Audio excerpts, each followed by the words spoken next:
नमस्कार मित्रों, पीसीएस पाठशाला में आप सभी का स्वागत है। यूथ कंपटीशन टाइम्स मुख्य से का प्रैक्टिस सेट चल रहा है और यह प्रैक्टिस सेट संख्या 6 है मित्रों। एक प्रैक्टिस सेट में यह कुल 15 प्रैक्टिस सेट है इसमें, और एक प्रैक्टिस सेट में 100 क्वेश्चन है। 100 क्वेश्चन आपके प्रश्न पत्र में भी होगा। इस तरह से आप समझ सकते हैं कि 1500 क्वेश्चन का यह पूरा प्रैक्टिस सेट है, जो आपकी तैयारी बहुत ही मजबूत तरीके से कर देगा। तो देखिए मित्रों, एक प्रैक्टिस सेट में कुल 100 क्वेश्चन होते हैं, तो मैं 25-25 क्वेश्चन करके ही करवा रहा हूँ, ताकि आप लोग उबिए मत ज़्यादा। और प्रतिदिन मैं 2 या 3 प्रैक्टिस सेट देने का प्रयास कर रहा हूँ। तो ठीक है मित्रों, और जैसे ही 100 क्वेश्चन पूरे हो जा रहे हैं, मैं फुल प्रैक्टिस सेट भी आप लोग को मर्ज करके दे रहा हूँ।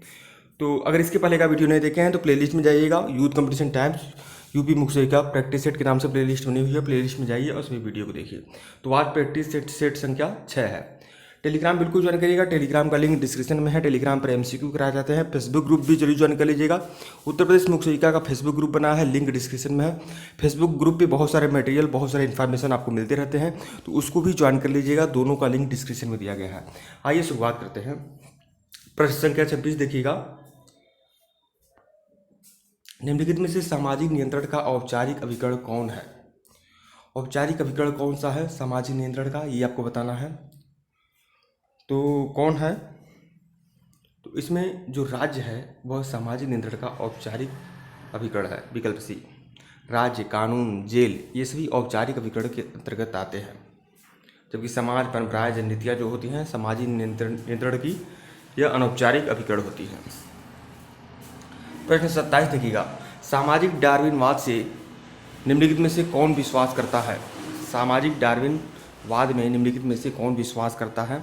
तो यह आपको बता दें, यह होगा उद्विकासवादी। उद्विकासवादी जो होते हैं वह डार्विनवाद पे, सामाजिक डार्विनवाद पर विश्वास करते हैं। उद्विकासवादी जो यह मानते हैं कि विकास जो है स्टेप बाय स्टेप हुआ है। तो विकल्प बी जो है उद्विकासवादी। प्रश्न 28 देखिएगा। निम्नलिखित में से कौन सामाजिक परिवर्तन का अवरोधक नहीं है? सामाजिक परिवर्तन का अवरोधक कौन नहीं है? तो देखिए, आर्थिक लागत ये सामाजिक परिवर्तन का अवरोधक है। निहित स्वार्थ भी सामाजिक परिवर्तन का अवरोधक है। जड़ता भी सामाजिक परिवर्तन का अवरोधक है। लेकिन आर्थिक प्रतिस्पर्धा जो है यह सामाजिक परिवर्तन का अवरोधक नहीं है। विकल्प बी जो है सही है। प्रश्न 29 देखिएगा। 19वीं सदी के दौरान समाजशास्त्री चिंतन में किस अवधारणा का प्रभुत्व था? 19वीं सदी के दौरान समाजशास्त्री चिंतन में किस अवधारणा का प्रभुत्व था, ये आपको बताना है। तो उद्विकास का प्रभुत्व था। तो विकल्प डी जो है वो आपका सही है। 19वीं सदी में जो डार्विन आए थे, और डार्विन का जो सिद्धांत उद्विकास पर ही आधारित है। प्रश्न 30 देखिएगा। ग्लोब्यूमिन शरीर के लिए आवश्यक है क्योंकि? तो क्या करता है ग्लोब्यूमिन शरीर के लिए आवश्यक है क्यों? क्योंकि इसमें जो 30 का सी होगा वो आपका सही होगा। इसमें अनेक ग्लोब्यूमिन जो होता है एक प्रकार का प्रोटीन होता है, प्रोटीन। इसमें अनेक बीमारियों से शरीर को बचाने के लिए एंटीबॉडीज पाए जाते हैं। तो विकल्प सी जो वो आपका सही होगा। एक प्रकार का प्रोटीन है जो विभिन्न प्रकार की बीमारियों को शरीर से बचाता है। इसमें अनेक प्रकार के एंटीबॉडीज और एंजाइम, फाइबर आदि पाए जाते हैं। प्रश्न 31 देखिएगा। कार्बोनिक अम्ल का पान करने पर रोगी को निम्नलिखित में से क्या करना चाहिए? कार्बोनिक अम्ल का पान करने पर रोगी को निम्नलिखित में से क्या करना चाहिए? तो प्रश्न 31 का ए सही है। वमन नहीं करना चाहिए और चूने के पानी अंडे की सफेदी मिलाना चाहिए। तो विकल्प ए जो है वह आपका सही है।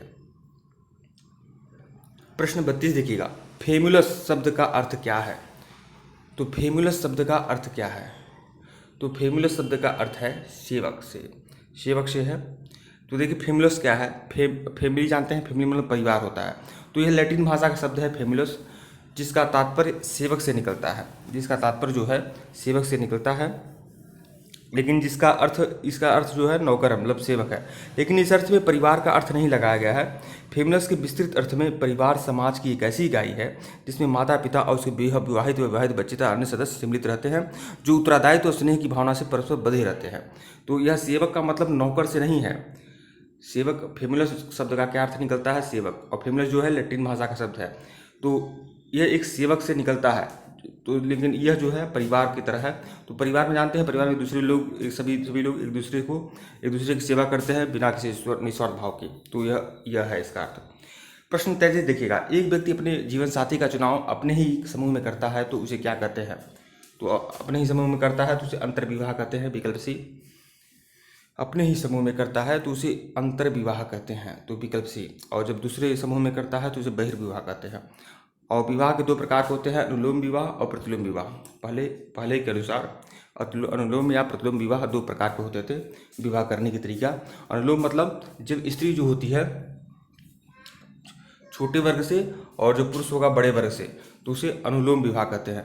और प्रतिलोम विवाह कहते हैं जब स्त्री जो होती है बड़े वर्ग से होती है और जो पुरुष होगा वह छोटे वर्ग से होगा, तो उसे प्रतिलोम विवाह कहते हैं।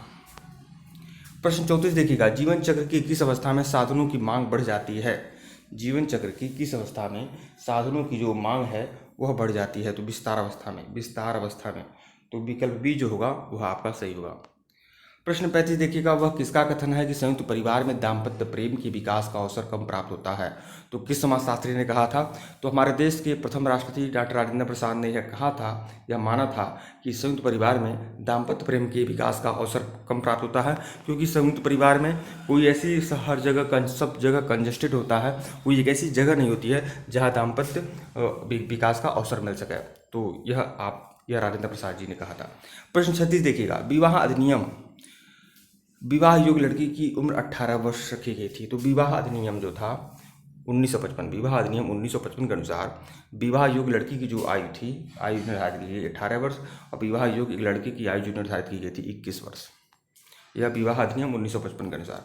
प्रश्न 37 देखिएगा, निम्नलिखित में से कौन एकाकी परिवार का लाभ नहीं है? एकाकी परिवार के बहुत सारे लाभ हैं, जैसे जीवन स्तर, उच्च जीवन स्तर, व्यक्तिगत विकास का अवसर, सामाजिक सुरक्षा और आत्मनिर्भरता। ये आत्मनिर्भरता नहीं है।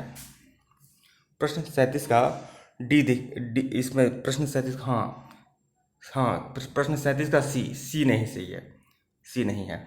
जबकि उच्च जीवन स्तर भी हो जाता है, एकाकी परिवार में व्यक्तिगत विकास का अवसर भी मिलता है, आत्मनिर्भरता भी आती है, लेकिन सामाजिक सुरक्षा वाली भावना जो है एकाकी परिवार में देखने को नहीं मिलती है, क्योंकि आप जानते हैं कि कम ही लोग रहेंगे तो क्या सामाजिक सुरक्षा होगी। तो विकल्प सी जो है वो वापस सही है।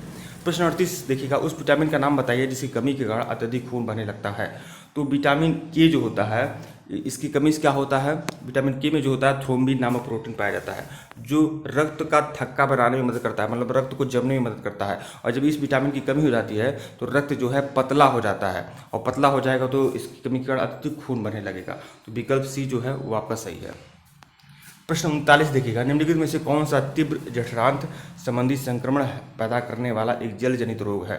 तो हैजा जो है एक जल जनित रोग है। प्रदूषित जल, प्रदूषित भोजन से हैजा नामक बीमारी होती है, जिसे कालरा भी कहते हैं। तो विकल्प ए जो है वो आपका सही है। और यह किससे होता है? यह जीवाणु जनित रोग है, जीवाणु जनित। प्रश्न 40 देखिएगा, बड़ी माता के टीके का आविष्कार किसने किया था? मतलब चेचक के आविष्कार का किसने किया था? चेचक के टीके का आविष्कार तो एडवर्ड जेनर ने किया था, एडवर्ड जेनर ने। तो विकल्प सी जो है वो आपका सही है। रदरफोर्ड ने परमाणु विखंडन की खोज किया था। लुई पाश्चर ने पाश्चुरीकरण की खोज किया था। जेम्स चैडविक ने न्यूट्रॉन की खोज किया था। तो यह ध्यान में रखिएगा। और इनकी खोज किसने किया था? बड़ी माता का, चेचक का, तो एडवर्ड जेनर ने, विकल्प सी। प्रश्न 41 देखिएगा, हेपेटाइटिस ए किसके कारण होते हैं? हेपेटाइटिस ए जो होते हैं कैसे होते हैं, क्यों होते हैं यह हेपेटाइटिस ए? तो यह जो हेपेटाइटिस ए होते हैं यह विषाणु के कारण होते हैं, विषाणु के कारण, विषाणु जनित रोग है हेपेटाइटिस। और हेपेटाइटिस जो होता है यह लीवर को प्रभावित करता है, लीवर को प्रभावित करता है, और यह विषाणु जनित रोग होता है, लीवर को प्रभावित करता है, यह विषाणु जनित रोग होता है। हेपेटाइटिस जो रोग होता है उसको 5 भागों में बांटा गया है। जैसे जानते हैं कि विटामिन जो होता है ए, बी, सी, डी, ई और के, 5 6 प्रकार के विटामिन होते हैं। ए, बी, सी, डी, ई और के 6 प्रकार के विटामिन होते हैं। वैसे ही हेपेटाइटिस जो रोग होता है उसको 6 भाग में नहीं, लेकिन 5 भागों में बांटा जाता है। ए, बी, सी, डी और ई, के नहीं होता है। बस 5 प्रकार के हेपेटाइटिस रोग होते हैं, और यह विषाणु जनित रोग होता है। तो यह 2 बातें इसमें ध्यान रखिएगा। प्रश्न 42 देखिएगा, डॉपलर प्रभाव द्वारा गर्भस्थ शिशु के हृदय की प्रथम ध्वनि को कब सुना जा सकता है? जो गर्भस्थ शिशु होता है उसके हृदय की ध्वनि को डॉपलर प्रभाव द्वारा सुना जाता है। सबसे बड़ी बात यह चला कि इस गर्भस्थ शिशु के हृदय की ध्वनि को डॉपलर प्रभाव द्वारा सुना जाता है। और कब सुना जाता है? तो 10 से 12 सप्ताह में, 10 से 12 सप्ताह पर, विकल्प डी। प्रश्न 43 देखिएगा, मनुष्य की सामान्य गर्भावधि होती है तो 280 दिन होती है। 280 दिन होती है। मनुष्य की जो सामान्य गर्भावधि होती है वह 280 दिन होती है। प्रश्न 44 देखिएगा, एक गर्भवती महिला के निम्नलिखित में से किस मूल्यांकन परिणाम से पता चलता है कि वह प्रसव के दूसरे चरण में है। तो प्रसव के दूसरे चरण में ऐसा कैसे पता चलता है, किस परिणाम के आधार पर पता चलता है। तो गर्भाशय की ग्रीवा पूरी तरह से फैली हुई होती है, तो इससे पता चलता है कि वह गर्भाशय के दूसरे चरण में है, प्रसव के दूसरे चरण में है। तो विकल्प बी जो होगा वो आपका सही होगा। प्रश्न 45 देखिएगा, वह क्रिया जिसमें गर्भनाल की नसें प्लेसेंटेस और मेम्ब्रेन से गुजर जाती है और पूरे गर्भाशय ग्रीवा में ओर छोर तक पड़ी रहती है वह कहलाती है। तो यह जो स्थिति है वह क्या कहलाता है, इससे मतलब है। तो यह है वासा प्रीविया। तो विकल्प डी, यह ध्यान में रखिएगा। प्रश्न 46 देखिएगा, इनमें से क्या योनि क्षरण का लक्षण नहीं है। योनि क्षरण का लक्षण क्या नहीं है यह बताना है। तो चारों विकल्प आप आराम से देख लें। तो योनि क्षरण का लक्षण जो है, योनि कैनल की लंबाई, योनि स्नेहक में कमी, मूत्र असंयम, यह सभी आपके योनि क्षरण के कारण है। लेकिन योनि की दीवारों का पतला होना यह आपका योनि क्षरण का कारण लक्षण नहीं है, विकल्प बी। प्रश्न 47 देखिएगा, गर्भावस्था के दौरान निम्नलिखित अत्यधिक उल्टी के कारण माँ की सेहत बिगड़ने लगती है तो इसे क्या कहते हैं। तो यह आपका हाइपरमेसिस ग्रेविडेरम भी कहा जाता है। विकल्प सी जो है आपके यह सही है। गर्भावस्था के दौरान अत्यधिक उल्टी के कारण माँ की सेहत बिगड़ने लगती है, जो बच्चे की माँ होती है उसकी सेहत बिगड़ने लगती है, उसको क्या कहा जाता है, उसको हाइपरमेसिस ग्रेविडेरम। तो यह जो विकार होता है हाइपरमेसिस ग्रेविडेरम, यह विकल्प सी जो है आपका सही है। प्रश्न 48 देखिएगा, निम्नलिखित में से कौन सा टीकाकरण त्वचीय मार्ग में दिया जाता है। तो त्वचीय मार्ग में से कौन सा टीका दिया जाता है, बीसीजी का टीका। बीसीजी का टीका जो होता है त्वचीय मार्ग से दिया जाता है। मतलब बीसीजी का जो टीका होता है वह इंट्राडर्मल रूट द्वारा दिया जाता है। यह वैक्सीन सिर्फ त्वचा के नीचे, आमतौर पर ऊपरी बाईं तरफ मतलब बाह में लगाया जाता है। तो यह जानते हैं, तो यह जान लीजिए। तो विकल्प ए जो है टीकाकरण त्वचीय मार्ग से दिया जाता है, विकल्प ए बीसीजी का टीका। प्रश्न 49 देखिएगा, फ्रायड की साइकोसेक्सुअल थ्योरी की प्रथम अवस्था है। तो साइकोसेक्सुअल थ्योरी कहिए या फिर संज्ञानात्मक विकास कहिए। तो यह जो अवस्था है यह कौन सी अवस्था है यह बताना है। तो ओरल अवस्था है, ओरल अवस्था, विकल्प डी। नहीं, इसमें संज्ञानात्मक विकास नहीं आएगा, सॉरी। फ्रायड की साइकोसेक्सुअल थ्योरी की प्रथम अवस्था क्या है, तो ओरल अवस्था है। ओरल अवस्था इसे कहते हैं, जैसे बच्चे जो जन्म लेते हैं तो पहले 8 सप्ताह तक उनका जो काम होता है वह बस आनंद लेना होता है। तो वह उस अवधि में क्या ओरल अवस्था क्यों कहा जाता है, क्योंकि 8 माह तक बच्चे जो 8 माह तक होते हैं सिर्फ और सिर्फ मतलब माँ का स्तन वह चूसते हैं और उन्हें चूसने में मजा आता है। तो 8 माह तक, तो उसे ही ओरल अवस्था कहते हैं फ्रायड की। तो विकल्प डी जो है वो आपका सही है। अगर वह दूध भी नहीं पीते हैं तभी वह चूसते रहते हैं, तो इसे ही ओरल अवस्था कहा गया है फ्रायड की सेक्सुअल थ्योरी में। प्रश्न 50 देखिएगा, मनोवैज्ञानिक जिसने संज्ञानात्मक विकास के क्षेत्र में महत्वपूर्ण योगदान दिया, तो किसने दिया था, तो जीन पियाजे ने दिया था, जीन पियाजे ने दिया था। विकल्प ए जो है वो आपका सही है। संज्ञानात्मक विकास के क्षेत्र में महत्वपूर्ण योगदान किसने दिया था, जीन पियाजे ने दिया था। ठीक है मित्रों, वीडियो को लाइक और चैनल को सब्सक्राइब करेगा, टेलीग्राम बिल्कुल ज्वाइन करेगा। अगर इसके पहले का वीडियो नहीं देखे हैं तो प्लेलिस्ट में चले जाइएगा और प्लेलिस्ट में जाइएगा, यूथ कंपटीशन मुख्य सेविका प्रैक्टिस सेट के नाम से प्लेलिस्ट बनी हुई है, प्लेलिस्ट में जाइए, उस वीडियो को देखिए। धन्यवाद आप लोगों को। और फेसबुक ग्रुप जरूर ज्वाइन कर लीजिएगा, लिंक डिस्क्रिप्शन है फेसबुक ग्रुप का। फेसबुक ग्रुप पर बहुत सारे मटेरियल मिलते रहते हैं, तो फेसबुक ग्रुप जरूर ज्वाइन कर लें आप लोग। धन्यवाद।